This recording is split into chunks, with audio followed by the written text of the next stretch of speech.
നമസ്കാരം.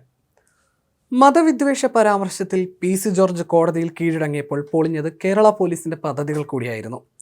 പോലീസിന് മുന്നിൽ ഹാജരാകുമെന്ന് അറിയിച്ചിരുന്നതിനാൽ പി.സി. ഇന്ന് വീട്ടിലുണ്ടാകുമെന്നായിരുന്നു പോലീസ് കരുതിയത്. ഇന്ന് രാവിലെ 10 മണിയോടെ ഈരാറ്റുപേട്ട പോലീസ് സ്റ്റേഷനിൽ ഹാജരാകുമെന്നായിരുന്നു പി.സി. ജോർജ് നേരത്തെ പോലീസിനെ അറിയിച്ചിരുന്നത്. അതിനാലാണ് പി.സി. വീട്ടിലുണ്ടാകുമെന്ന് പോലീസ് കരുതിയത്. അതിനാൽ വീട്ടിൽ നിന്ന് അറസ്റ്റ് ചെയ്യാമെന്ന് കരുതി. അല്ലെങ്കിൽ നേരിട്ട് പോലീസ് സ്റ്റേഷനിലെത്തിയാൽ അവിടെ അറസ്റ്റ് രേഖപ്പെടുത്താമെന്നും പോലീസ് പദ്ധതിയിട്ടു. പോലീസ് വീടിന് ചുറ്റും വലിയ സന്നാഹവുമൊരുക്കി. പി.സി. വീട്ടിലുണ്ടെന്ന് പ്രതീക്ഷിച്ചു. പക്ഷേ ഇതെല്ലാം അസ്ഥാനത്തായി. എന്നാൽ അത് പൊളിച്ചുകൊണ്ടായിരുന്നു പി.സിയുടെ നീക്കം. മാത്രമല്ല, മകനില്ലാതെ കീഴടങ്ങാൻ പി.സി. ഒരിടത്തും പോകില്ലെന്ന ധാരണയും പോലീസിനുണ്ടായിരുന്നു. വീട്ടിൽ പി.സി. ജോർജിന്റെ ഭാര്യ ഉഷ ജോർജും മകൻ ഷോൺ ജോർജും മാത്രമാണ് ഉണ്ടായിരുന്നത്. ഷോൺ വീട്ടിലുള്ളത് കൊണ്ട് തന്നെ പി.സി. വീട്ടിലെത്തുമെന്നും പോലീസ് കരുതി. ഷോൺ പുറത്തിറങ്ങിയാൽ പിന്തുടരാനും തീരുമാനിച്ചു. പക്ഷേ ഷോണും പുറത്തു പോയില്ല. എന്നാൽ പി.സി. കോടതിയിലെത്തുകയും ചെയ്തു. അഭിഭാഷകൻ സിറിലും മരുമകൾ പാർവതിയും എത്തിയതിന് പിന്നാലെ ജോർജ് കോടതിയിലെത്തുകയായിരുന്നു. തിരുവനന്തപുരത്തെ കേരള ലോ അക്കാദമിയിൽ പഠിച്ച വ്യക്തിയാണ് പി.സിയുടെ മരുമകൾ പാർവതി. അതിനാൽ പി.സിക്ക് മരുമകളെ ഒപ്പം കൂട്ടുന്നതിന് മറ്റൊന്നും ആലോചിക്കേണ്ടി വന്നില്ല. ഹൈക്കോടതി ജാമ്യാപേക്ഷ തള്ളിയ സാഹചര്യത്തിൽ പി.സിയെ ഉടൻ അറസ്റ്റ് ചെയ്യാൻ ഡി.ജി.പി നിർദ്ദേശം നൽകിയിരുന്നു. ഹൈക്കോടതി മുൻകൂർ ജാമ്യം തള്ളിയതിന് പിന്നാലെ ജോർജിനെ തേടി പലതവണ പോലീസ് വീട്ടിലെത്തുകയും ചെയ്തിരുന്നു.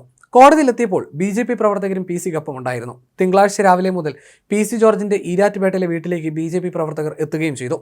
പിന്നാലെ ഈരാറ്റുപേട്ട പോലീസ് സ്ഥലത്തെത്തി പി.സി. ബി.ജെ.പി പ്രവർത്തകർക്കൊപ്പം പ്രകടനമായി പോലീസ് സ്റ്റേഷനിലേക്ക് എത്തിയേക്കും എന്ന സ്ഥിതി മുന്നിൽ കണ്ട് വലിയ പോലീസ് സന്നാഹം ഒരുക്കിയിരുന്നു. മതവിദ്വേഷ പരാമർശത്തിൽ പി.സിക്കെതിരെ വ്യാപക പ്രതിഷേധവും ഉയർന്നിരുന്നു. ഈ സാഹചര്യത്തിൽ പി.സി. ജോർജ് ബി.ജെ.പി പ്രവർത്തകർക്കൊപ്പം പ്രകടനം നടത്തിയാൽ അത് മതസ്പർദ്ധയ്ക്ക് വഴിവെച്ചേക്കാം എന്ന വിലയിരുത്തലും പോലീസിനുണ്ടായിരുന്നു. അതുകൊണ്ട് തന്നെ അറസ്റ്റ് ചെയ്യുമെന്നും സൂചനകളെത്തി. അനുമതിയില്ലാതെ പ്രകടനം നടത്തുന്നതിനോ മറ്റോ തുനിഞ്ഞാൽ കൃത്യമായ നിയമ നടപടി ഉണ്ടാകുമെന്ന് ഈരാറ്റുപേട്ട സി.ഐ കെ.ജെ. Thomas PC. ജോർജിന്റെ മകൻ ഷോൺ ജോർജിനെയും ബി.ജെ.പി ഭാരവാഹികളെയും അറിയിക്കുകയും ചെയ്തിരുന്നു. ഈരാറ്റുപേട്ടയിൽ വലിയ തോതിലുള്ള പോലീസ് സന്നാഹമായിരുന്നു പോലീസ് ഒരുക്കിയത്. 2024 ജനുവരി 6 നടന്ന ചാനൽ ചർച്ചയിൽ ഇന്ത്യയിലെ മുസ്ലിങ്ങളെല്ലാം വർഗീയവാദികളാണെന്ന് പറഞ്ഞ പി.സി. ജോർജ് അവർ പാകിസ്ഥാനിലേക്ക് പോകണമെന്ന് പറഞ്ഞിരുന്നു. ഈരാറ്റുപേട്ടയിൽ മുസ്ലിം വർഗീയത ഉണ്ടാക്കിയാണ് തന്നെ തോൽപ്പിച്ചതെന്നും പി.സി. ജോർജ് ആരോപിച്ചിരുന്നു. പ്രസ്താവന വലിയ വിവാദമായതോടെ യൂത്ത് ലീഗ് പരാതി നൽകിയായിരുന്നു. യൂത്ത് ലീഗ് ഈരാറ്റുപേട്ട മണ്ഡലം കമ്മിറ്റിയുടെ പരാതിയിലാണ് പോലീസ് കേസെടുത്തത്. കോട്ടയം സെഷൻസ് കോടതിയും പിന്നീട് ഹൈക്കോടതിയും പി.സി. ജോർജിന്റെ മുൻകൂർ ജാമ്യാപേക്ഷ തള്ളുകയായിരുന്നു. നാക്കുപിഴ സംഭവിച്ചതാണെന്നും പ്രസ്താവന തിരിച്ചെടുക്കുകയാണെന്നും പി.സി. ജോർജ് വ്യക്തമാക്കുകയും ചെയ്തിരുന്നു.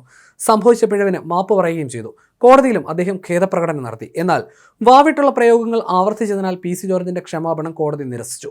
30 വർഷത്തോളം എം.എൽ.എ ആയിരുന്നിട്ടും എളുപ്പം പ്രകോപനത്തിന് വശംവദനാകുന്ന പി.സി. ജോർജിന് രാഷ്ട്രീയക്കാരനായി തുടരാൻ അർഹതയില്ലെന്ന് ഹൈക്കോടതി ജാമ്യം തള്ളിക്കൊണ്ട് നിരീക്ഷിക്കുകയും ചെയ്തിരുന്നു. മതവിദ്വേഷ പരാമർശം ആവർത്തിക്കരുതെന്ന കർശന ഉപാധിയോടെയാണ് സമാന സ്വഭാവമുള്ള മുൻ കേസുകളിൽ ജാമ്യം അനുവദിച്ചതെന്നും അത് ലംഘിച്ചതടക്കം കണക്കിലെടുത്താണ് മുൻകൂർ ജാമ്യം നിഷേധിച്ചതെന്നും കോടതി വ്യക്തമാക്കി. പി.സി. ജോർജ് മുൻപ് നടത്തിയ പ്രകോപനപരമായ പരാമർശങ്ങളും ഉത്തരവിൽ ഉൾപ്പെടുത്തിയിരുന്നു. ജാമ്യ വ്യവസ്ഥ ലംഘിച്ചിട്ടും ഹർജിക്കാരന് മുൻകൂർ ജാമ്യം അനുവദിച്ചാൽ സമൂഹത്തിന് തെറ്റായ സന്ദേശമാകുമെന്നും കോടതി പറയുകയുണ്ടായി. സമുദായ സ്പർദ്ധയും വിദ്വേഷവും പടർത്തുന്ന പ്രസംഗം നടത്തിയെന്ന കേസിൽ പി.സി. ജോർജിനെ മുമ്പും പോലീസ് അറസ്റ്റ് ചെയ്തിട്ടുണ്ട്. നിലവിൽ പി.സി. ജോർജിനെ വൈകിട്ട് 6 മണി വരെ പോലീസ് കസ്റ്റഡിയിൽ വിട്ടിരിക്കുകയാണ്. ഇനി ഇതിനുശേഷമുള്ള കോടതി നടപടി നിർണായകമാകും.